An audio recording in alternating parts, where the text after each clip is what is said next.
Liligpit tayo ngayon ng ating mga naglinis kasi ako ng ref ngayon. Kasi hindi nakakapag-inis. So, I'm available. Kaya ngayon ay nagliligpit ako. Yan. Marami akong dry food. I-transfer ko siya dito. Para malinis yung ref ko. Gamit kong beans. Marami akong beans. Good morning po all. I'm so available. Free kami ni Lolo ko. Kaya mag-list tayo ng ref ngayon.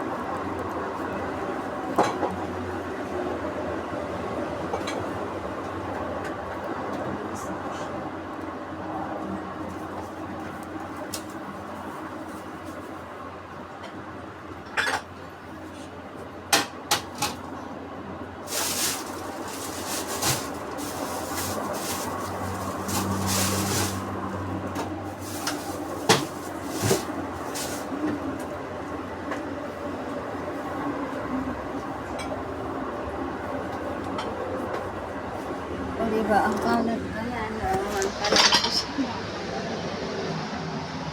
Yan. Nagpit ko lang tayo ng ref ngayon. Naglinis. General cleaning. Ay.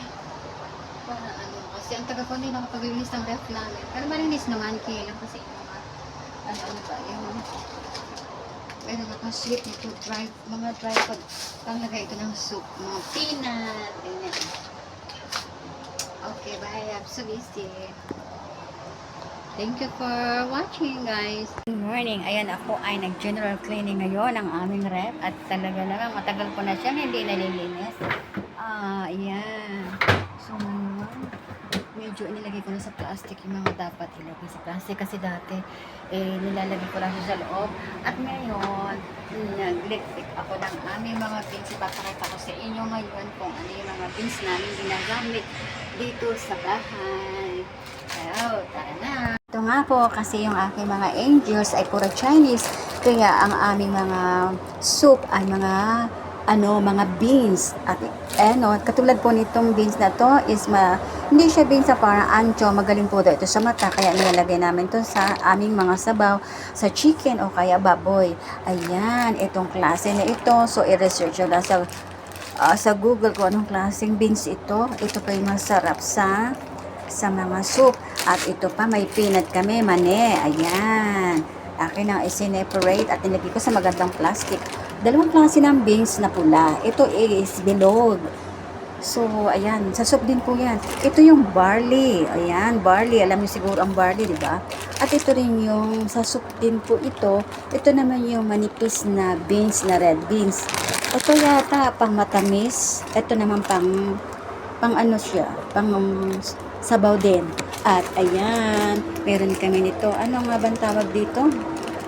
Siya, maasim, panlagay din po sa soup. At ito ay yung tamra.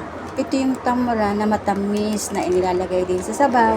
Kaya masarap po, hindi na kailangan din silang maglagay ng asukal at saka mga asin-asin. Kasi pag ito po ay pinaglahok-lahok nyo ay medyo hindi na kailangan lagyan ng asin kasi po may lasa na po sila.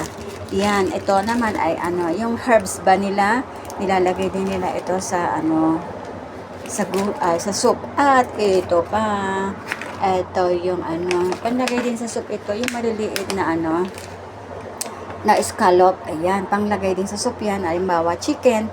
Yan. At ito pa yung nilang mustard, sliced mustard tuber. Ito po ay maalat na siya. Parang preserve siya, kaya yan ay pag inilalagay sa gulay, nilalagay sa isda, kahit saan lagay pwede niyong ilagay po kasi maalat siya.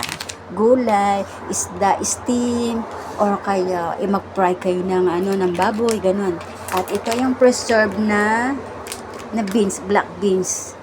Preserve po yan, maalat yan. So, pang-steam din po yan. So, ayan na yung aming mga pinakita ko sa inyo na naglinis ako ng ref at akin ipaniwaliwanag yung mga gagamitin namin sa soup. At ito pa yung mga ito yung sineparate ko. Ito yung mga sauce ba na nakapakpak na. Bumibili din po ako niyan. So, okay lang po kasi po wala pong Ajinomoto. Kaya, ayan na. Thank you so much for watching, guys.